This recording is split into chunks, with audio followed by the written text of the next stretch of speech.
प्यारे देशवासियों, नमस्कार। 74 साल में ये पहली सरकार है जहां विपक्ष बिल्कुल जीरो है।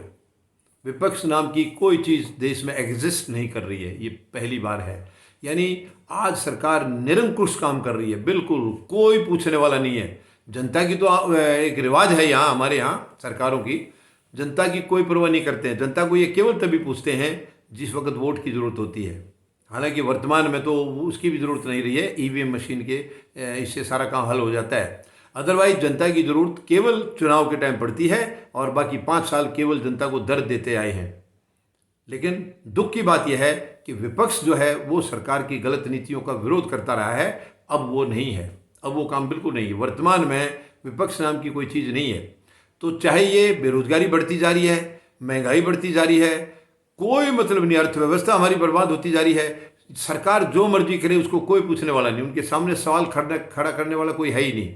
ये बहुत ही यानी देश में ऐसा खतरनाक दौर कभी नहीं आया जो आज वर्तमान में है। सरकार निरंकुश है, तानाशाह है, विपक्ष है ही नहीं। और विपक्ष अगर मजबूत होता तो ये तानाशाही नहीं चलती, तानाशाही करने की नौबत ही नहीं आती। सरकार की औकात ही नहीं होती तानाशाही करने की। सरकार तानाशाही तभी करती है जब वो निकम्मी है और उसको पता है कि सामने विरोध करने वाला कोई है ही नहीं, तभी करती है, जो वर्तमान में देश भुगत रहा है। अब देखिए, अब 266 रुपये कमर्शियल सिलेंडर के ऊपर फिर बढ़ा दिए और कमर्शियल सिलेंडर की आज जो 19 किलो वाले की जो कीमत है वो 2000 से ऊपर चली गई है। कितनी शर्म की बात है। ये वो सरकार है जो जब ये पहली बार 2014 के लिए चुनाव लड़ रहे थे तो इन्होंने लंबे लंबे नारे लगाए थे, लंबे लंबे, बहुत हुई महंगाई की मार, अब की बार मोदी सरकार, ये लगाए थे नारे इन्होंने, बहुत लंबे लंबे। अब ये कहाँ चली गई महंगाई की मार? अब इनको कोई चिंता नहीं। पहले से कितनी ज़्यादा महंगाई बढ़ चुकी है शायद इन लोगों को अंदाज़ा भी नहीं है, क्योंकि ये तो खुद जो है विपक्ष में रहते हुए गैर जिम्मेदारी निभाते थे। ठीक है, ये दूसरी सरकार के सामने तो सवाल खड़े करते थे, लेकिन अदरवाइज वफादारी इनके अंदर भी कभी नहीं थी, कभी नहीं थी। इस पार्टी में तो वफादारी कभी हुई नहीं है देश के प्रति, कभी नहीं। आज़ादी के टाइम का आप देख लीजिए, आज़ादी के टाइम इनका कोई योगदान नहीं था, कोई योगदान नहीं था, बल्कि इन्होंने उल्टा काम किया, अंग्रेजों का साथ दिया इन्होंने। ये देश के खिलाफ थे। ये बहुत ही ये मतलब कितनी चिंता की बात है कि खुद देश के नागरिक हैं और वो देश के खिलाफ थे आज़ादी की लड़ाई में। यानी ये चाहते ही नहीं थे कि देश आज़ाद हो और आज वो भारत को गुलाम बनाने पर तुले हुए हैं। भारत को ये 3 उद्योग घरानों के हवाले करना चाह रहे हैं। कितनी शर्म की बात है, कितनी दुख की बात है। आज महंगाई पर डीजल पेट्रोल रोजाना बढ़ते जा रहे हैं, रोजाना, कोई दिन खाली नहीं है, एक दिन भी खाली नहीं है। और ये जो काले कानून है इसके लिए ये किसान को भी बरगला रहे हैं और देशवासियों को बरगला रहे हैं। अब इसी से अंदाज़ा लगा सकते हैं। यानी आज इन्होंने डीजल पेट्रोल के लिए बिल्कुल हाथ खड़े कर रखे हैं। अगर कोई इन्हें पूछता है कि ये कीमतें कम क्यों नहीं हो रही हैं तो ये कहते हैं ये हम नहीं कर रहे, ये हमारे हाथ में नहीं है। सही यही की यही बात, ये अगर काले कानून लागू हो गए तो ये अन्न के लिए और रोटी के लिए भी यही बात करेंगे।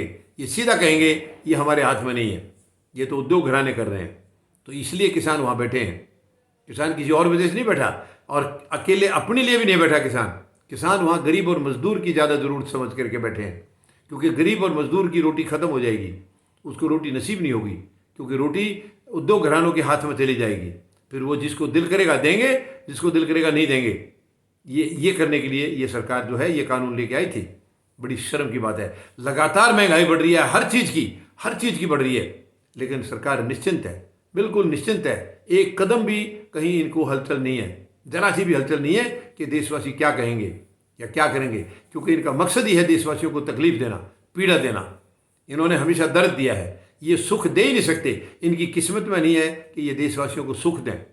लेकिन अब देशवासियों ने ठान ली है कि जो कुछ आपने जुल्म किया है, जो अत्याचार किए हैं, इनकी सूद समेत आपको कीमत चुकानी होगी, आपको चुकानी होगी। प्रधानमंत्री महोदय, मैं चेतावनी देता हूं, ये देश 140 करोड़ लोगों का देश बहुत मजबूत है, बहुत यानी सीधा हुआ सुलझा हुआ देश है हमारा, मगर हमारी सरकार इतनी गैर जिम्मेदार है, निकम्मी है कि वो देशवासियों को आपस में तोड़ रही है, आपस में कमज़ोर कर रही है। तो ये अब आगे नहीं चलेगा, ये शासक आगे नहीं चलेगी। अब आपका दी एंड होने वाला है, बहुत जल्दी दी एंड हो जाएगा। धन्यवाद। जय जवान, जय किसान, जय हिंद।